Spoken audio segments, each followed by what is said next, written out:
ফলে লোকটা কিছু দেখতে না পেয়ে একদম নিচে পড়ে যায়। তবে ইয়নও অনেকটা আহত হয়েছিল, সে তার মাথায় খুবই গুরুতর আঘাত পেয়েছে। গাড়ি চালাতে গিয়ে হঠাৎ সে অজ্ঞান হয়ে পড়লে পাশে একটা গাছের সাথে তার গাড়িটা আটকে যায়। সবার কাছে সাহায্য চাইতে শুরু করে, কিন্তু কেউ গাড়ি থামাচ্ছে না। তাই সে হঠাৎ একটা গাড়ির সামনে গিয়ে দাঁড়িয়ে পড়ে। ইয়নকে সেই গাড়িতে করে হাসপাতালে নিয়ে গিয়ে চিকিৎসা করা হয়। তো সেই মহিলা সেই সাহায্যের জন্য টাকা চায়। ছোট্ট তার ব্যাগে সমস্ত টাকা দেখিয়ে বলে যত টাকা লাগে নিয়ে নিন। এদিকে কাউ গোয়েন্দা ডিপার্টমেন্টের সবার কাছে ইয়নকে একটা কিডন্যাপার হিসেবে তুলে ধরেছে। সে দেখিয়েছে যে মেয়েটা উনকে কিডন্যাপ করে নিয়ে গেছে। এদিকে সকালবেলা ইয়ন ঘুম থেকে উঠে দেখতে পায় তার মাথায় ব্যান্ডেজ লাগানো, আর তার কোলে ঘুমিয়ে পড়েছে। তার মধ্যে উনের প্রতি মায়াটা আর অনেক বেড়ে যায়। সে জিজ্ঞাসা করে, তুমি কেন আমাকে বাঁচাতে সবগুলো টাকা দিয়ে দিলে? আসলে এতগুলো টাকা পেয়ে মহিলাটা তার গাড়ি সহ এখানে রেখে চলে গিয়েছে।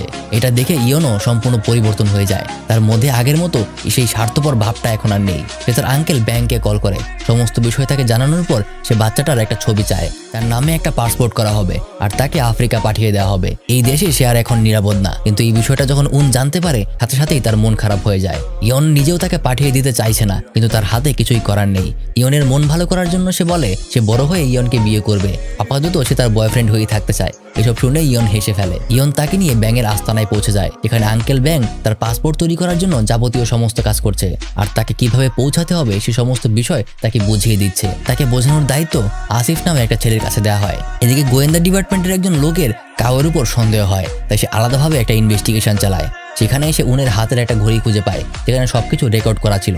তার বাবা মৃত্যুর আগে সবকিছু রেকর্ড করে গিয়েছে। তারপর সবকিছু তদন্ত করে সে বুঝতে পারে কাউই ছিল কিমের আসল পার্টনার। যে দূর থেকে গোলাগুলির শব্দ শুনে ইয়ন বুঝে যায় কিছু একটা সমস্যা হয়েছে। আর সেই গোয়েন্দার কাছেও রিপোর্ট চলে আসে যে কাউ এখানেই আছে। সেই স্থানের লোকেশন তারা পেয়ে সেদিকেই আসতে শুরু করে। আর ইয়ন এদিকে ভেতরে গিয়ে দেখতে পায় আঙ্কেল ব্যাং আর বেঁচে নেই।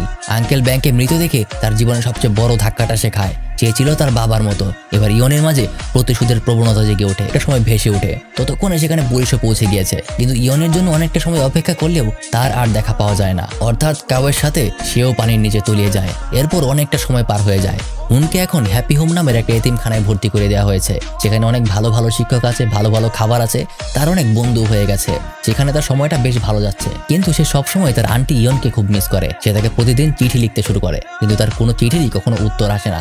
বরাবরের মতোই আজকেও চিঠি পোস্ট করে সে স্কুলের বাস ধরতে যায়। সে দেখে তার বাসটা মিস হয়ে গেছে। হেঁটে হেঁটে সে তার এতিমখানার স্কুলের দিকে যেতে শুরু করে। ঠিক তখনই তার পাশে একটা গাড়ি এসে স্লো হয়ে যায়। গাড়িতে সেই গানটা বাজছিল যেটা তার আন্টি ইয়ন সবসময় শুনতো। গাড়ির গতি বাড়লে সে গাড়ির দিকে দৌড়াতে শুরু করে। একটা সময় গাড়িটা থামলে লাফিয়ে গিয়ে দেখার চেষ্টা করে ভেতরে কে আছে। তখনই পেছন থেকে ইয়ন তাকে ডাক দেয়। এতটা সময় অপেক্ষা করার পর ইয়নকে দেখতে পেয়ে সে তাকে গিয়ে জড়িয়ে ধরে। আর ইয়ন বলে, চলো গাড়িতে উঠে পড়ি। তারপর তারা সেখান থেকে চলে যায়। আসলে কাউয়ের সাথে তলিয়ে যাওয়ার সময় সে তার মাস্টার কিটা ব্যবহার করেছিল। আগেই বলেছিলাম ইয়নের কাছে একটা চাবি আছে, যেটা দিয়ে সে দুনিয়ার যে কোনো সাধারণ তালা খুলতে পারে। সে সেটা ব্যবহার করে তার হ্যান্ডকাপের লক খুলে ফেলেছিল, যার কারণেই সে সেদিন বেঁচে গিয়েছিল। যাই হোক, গল্পটা কেমন লেগেছে কমেন্টে জানাতে ভুলবেন না। আর ভালো লাগলে অবশ্যই আপনার বন্ধুদের সাথে শেয়ার করবেন।